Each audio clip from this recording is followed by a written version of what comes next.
Rodrigo Duterte, A Journey Through Time.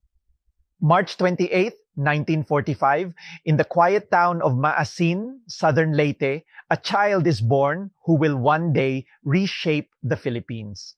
Rodrigo Roa Duterte. Growing up in Davao City, Rodrigo was the son of Vicente Duterte, a provincial governor, and Soledad Roa, a dedicated school teacher. Rodrigo pursued political science at Lyceum of the Philippines University, graduating in 1968, and earned his law degree from San Beda College in 1972. His career began as a prosecutor in Davao City, where he built a reputation for toughness and an unyielding stance against crime. In 1988, Rodrigo became mayor of Davao City. Over 22 years, he transformed it from a crime-plagued area to one of the nation's safest cities. In 2016, propelled by public demand for change, Duterte launched a presidential campaign promising to eradicate crime and corruption. If I become the president, I will order the military and the police to hunt down the drug lords, the big ones, and them. President-elect Rodrigo Roa Duterte.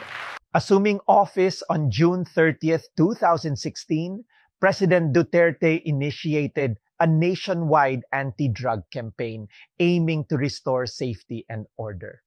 His war on drugs led to a significant decrease in crime rates, with official reports citing over 6,200 deaths in anti-drug operations.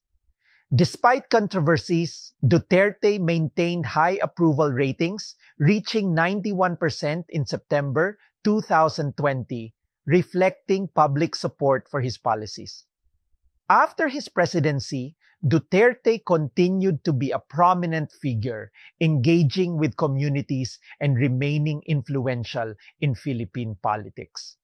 In March 2025, Duterte was detained by the International Criminal Court on charges related to his anti-drug campaign.